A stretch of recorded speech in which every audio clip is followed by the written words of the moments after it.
Bismillahirrahmanirrahim. Assalamualaikum warahmatullahi wabarakatuh.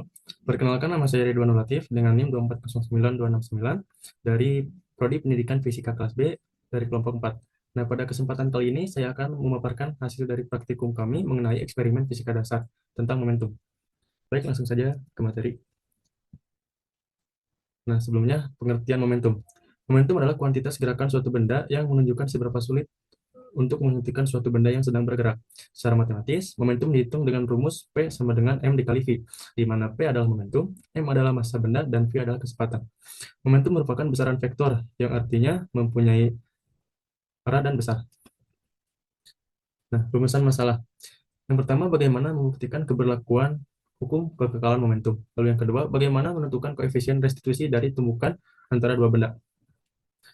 Tujuan dari praktikum kami adalah yang pertama membuktikan keberlakuan hukum kekekalan momentum, yang kedua menentukan koefisien restitusi dari tumbukan antara dua benda. Nah, adapun hipotesis dari kelompok kami adalah yang pertama, momentum total sebelum dan sesudah tumbukan tetap sama jika tidak ada gaya eksternal. Lalu yang kedua, koefisien restitusi memiliki nilai antara 0 dan 1, menunjukkan keelastisan tumbukan. Dasar teori momentum. Untuk percobaan A, ketika dua buah benda bermassa M1 dan M2 berada dalam sistem tertutup dan bertumbukan, maka akan berlaku hukum kekekalan momentum, di mana momentum total masing-masing benda sebelum tumbukan akan sama dengan momentum total masing-masing benda setelah bertumbukan. Nah, secara matematis dapat dituliskan sebagai berikut. Ini. Nah, dengan keterangan, P adalah total momentum sistem sebelum tumbukan, dan P aksen adalah total momentum sistem setelah tumbukan. M1 adalah massa benda 1 dan M2 adalah massa benda 2. V1 adalah kecepatan benda 1 sebelum tumbukan dan V2 adalah kecepatan benda 2 sebelum tumbukan. V1 aksen adalah kecepatan benda 1 setelah tumbukan dan V2 aksen adalah kecepatan benda 2 setelah tumbukan.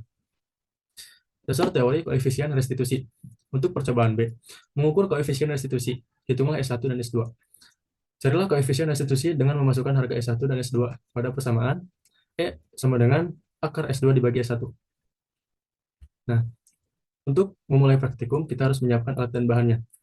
Nah, untuk pada praktikum momentum ini, alat dan bahannya yang pertama itu runway atau sliding board, yang kedua penggaris atau skala sepanjang 200 cm, yang ketiga blower, yang keempat pipa udara, yang kelima vehicle sliding body atau kereta, yang keenam repulsion springs berukuran lingkaran, yang ketujuh neraca digital, yang kedelapan smartphone, lalu laptop. Prosedur percobaan momentum. Pertama-tama rangkailah alat, yang kedua kalibrasi dengan menggunakan cincin untuk memastikan bahwa runway terpasang lurus. Yang ketiga, ukur massa kereta yang akan digunakan. Lalu yang keempat, nyalakan blower. Yang kelima, tempatkan kereta yang sudah dipasang repulsion springs di atas runway. Lalu lepaskan dan amati apa yang akan terjadi. Lalu kereta akan bergerak ke kiri dan ke kanan. Tempatkan kereta kedua di atas runway. Pastikan bahwa kereta diam dengan cara memberi sedikit tisu di bawah kereta. Lalu yang ketujuh, lepaskan kereta pertama sampai menumbuk kereta kedua yang sedang diam. Yang kedelapan, rekam video pergerakan kereta menggunakan kamera handphone. Yang kesembilan, lakukan langkah 5-8 dengan berbagai ukuran kereta. Yang kesepuluh, lakukan langkah 5-9 dengan cara menggerakkan kedua kereta berlawanan arah. Prosedur percobaan koefisien restitusi. Yang pertama, set runway sedemikian rupa sehingga runway memiliki kemiringan sekitar 8 derajat. Lalu pasang repulsion ring pada stoppers, lalu letakkan kereta di atas runway pada jarak tertentu. Lalu lepaskan. Kereta akan menumpuk stoppers dan akan terpental ke jarak tertentu. Catat sebagai 1. Lalu setelah mencapai jarak S1, kereta akan kembali bergerak menuju stoppers dan akan terpental kembali ke jarak tertentu. Catat itu sebagai S2.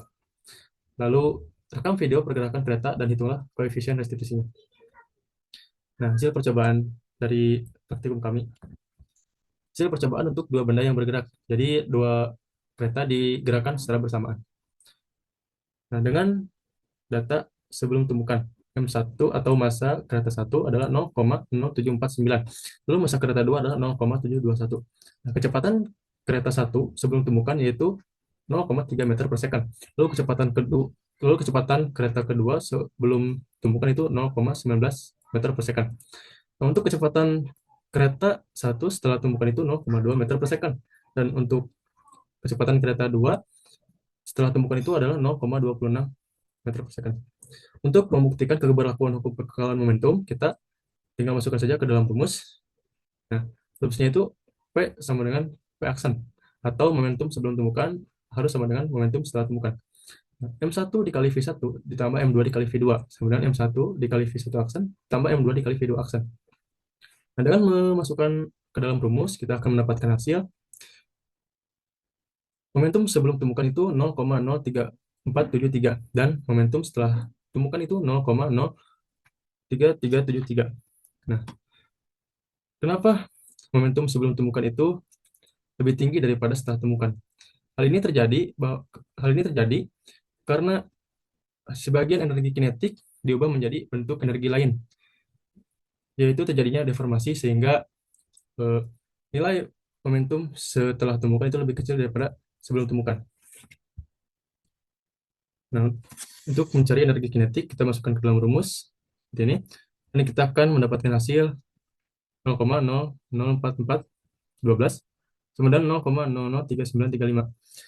Nah, untuk mencari koefisien restitusi, sama dengan kecepatan kereta kedua setelah temukan dikurangi kecepatan kereta satu setelah temukan dibagi V1 dikurang V2, atau kecepatan kereta satu sebelum temukan dikurang kecepatan kereta 2 sebelum temukan.